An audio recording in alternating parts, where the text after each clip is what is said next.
Welcome to Democracy Now!, democracynow.org, The War and Peace Report. I'm Amy Goodman.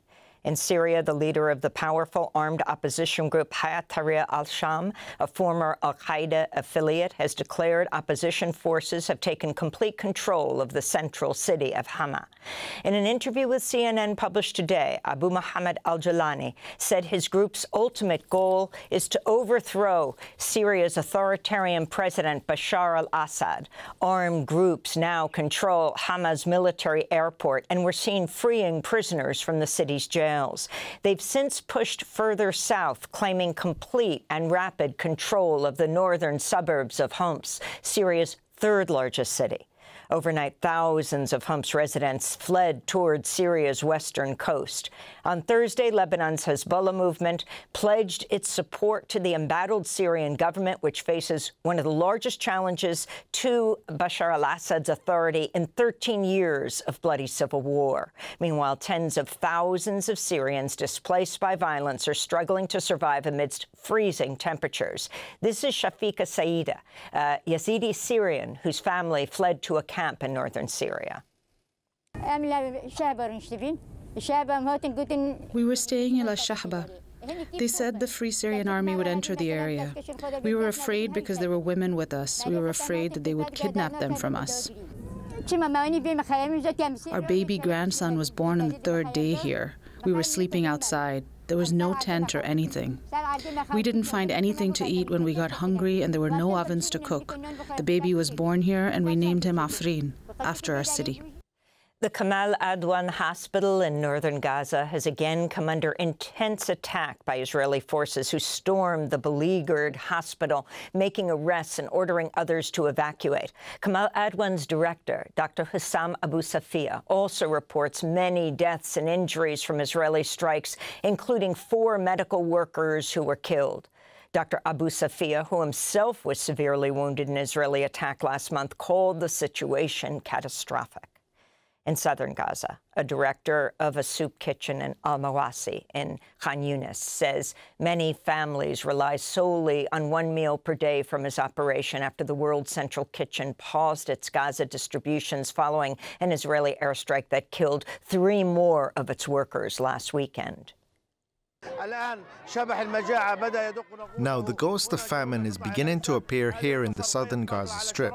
These families can't afford even the low-priced materials and have no source of food except from this charity. Families are relying on this soup kitchen as their only means, as they have found their haven in it. Currently, we are serving more than 800 families, equivalent to approximately 4,000 people. French President Emmanuel Macron dismissed calls to step down Thursday as he addressed the nation following the collapse of the French government in a no-confidence vote.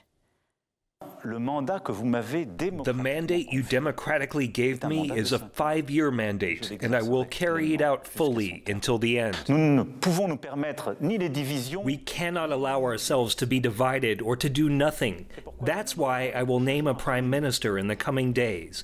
I will ask them to form a government in the general interest, representing all the political parties who can participate in it, or at least who agree not to bring it down. The leader of the Socialist Party met with President Macron today and urged him to meet with the heads of leftist parties as the president selects a new prime minister. We'll go to France later in the broadcast. On Thursday, Donald Trump tapped Rodney S. Scott, his previous head of Border Patrol, for Commissioner of Customs and Border Protection, and Caleb Vitello as acting director of ICE, that's Immigration and Customs Enforcement. Trump's vowed to enact mass deportations as soon as he returns to office. In other transition news, President-elect Trump selected venture capitalist, former PayPal COO David Sacks as his AI and crypto czar. The created position won't require Senate confirmation or financial disclosures, though it's likely to directly benefit Sacks' various business interests in Silicon Valley. Sacks is a close ally of Elon Musk and is expected to push for more deregulation. In related news, Elon Musk and Vivek Ramaswamy, tapped by Trump to run a proposed Department of Government Efficiency, or DOGE, met with Republicans on Capitol Hill Thursday to push plans to dismantle the federal government. New federal filings confirm Musk spent over $250 million to help elect Trump. The far-right Heritage Foundation, which created Project 2025, said it's spending $1 million to lobby Republican senators to confirm Pete Hegseth as Secretary of Defense amidst backlash over his history of sexual assault, misusing funds in his previous positions, possible ties to white nationalists, and various violations committed while drunk in public. He once yelled, "Kill all Muslims," while out at a bar during a work trip. Meanwhile, House Republicans on Thursday voted to block the release of Matt Gaetz' ethics report following an investigation into allegations that Gaetz was involved in the sex trafficking of an underage girl. He withdrew from consideration as Attorney General. Trump's transition team has prepared a list of countries to which it may deport asylum seekers when their home countries refuse to accept them. That's according to NBC News, which reports the arrangement could lead to hundreds of thousands of people becoming permanently displaced in countries where they have no connection to communities, language, or culture. On Thursday, the governments of the Bahamas and Turks and Caicos said they oppose Trump's deportation plans. Panama and Grenada are reportedly also on Trump's list. Meanwhile, an investigation by The Guardian newspaper finds the Biden administration has for the past year been in the process of extending at least 14 contracts with private sector immigration jails across the United States and exploring options for expanding detention capacity. That's despite Biden's past statements opposing for-profit prisons over their long record of human rights abuses.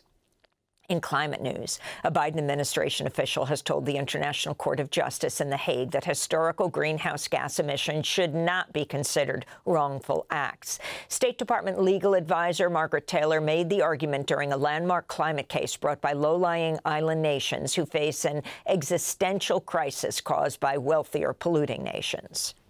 International human rights law, however, does not obligate states to mitigate anthropogenic greenhouse gas emissions, nor does it currently provide for a human right to a healthy environment.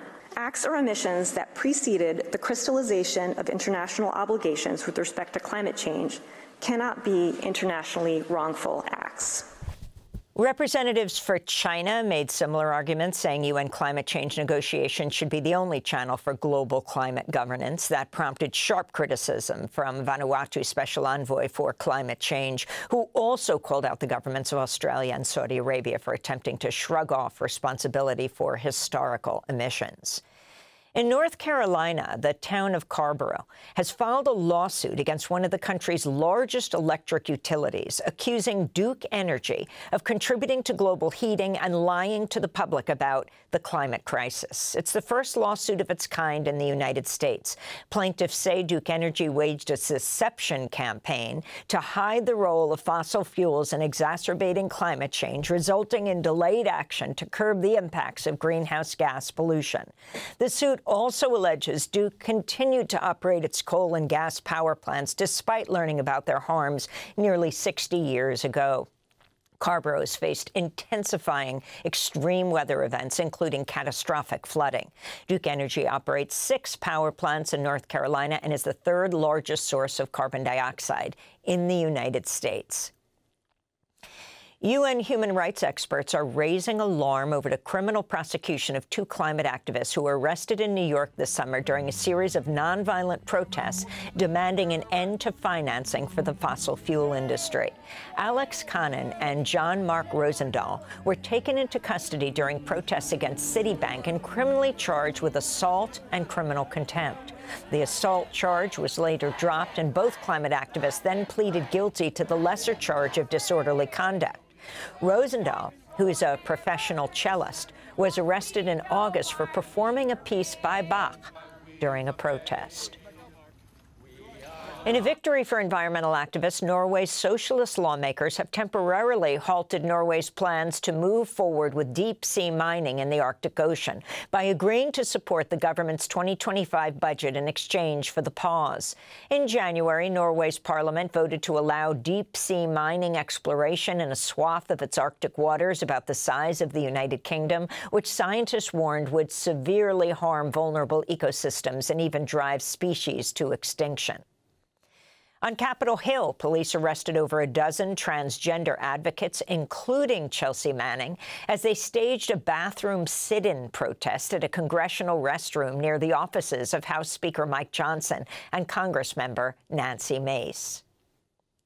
Our bodies are no debate! Our bodies are no debate! Speaker Johnson, Nancy Mace! Speaker Johnson, Nancy Mace! Our bodies are no debate! Our bodies are no debate! Speaker Johnson, Nancy Mace! Speaker Johnson, Nancy Mace! They chanted, "Our bodies are no debate." The protest, led by the Gender Liberation Movement, came after Congress members Mace and Johnson imposed restrictions on transgender and non-binary people using congressional bathrooms ahead of trans Congress member-elect Sarah McBride's swearing in next month. And the health insurance company Anthem Blue Cross Blue Shield has reversed a new policy imposing time limits on coverage for anesthesia during surgeries in Connecticut, New York, and Missouri. The policy, which was set to go into effect in February, was announced in November but went viral earlier this week in the wake of the killing of United Healthcare's CEO. The news provoked major outrage from the public, elected officials, and the medical community. And those are some of the headlines. This is Democracy Now!, democracynow.org, The War and Peace Report. I'm Amy Goodman.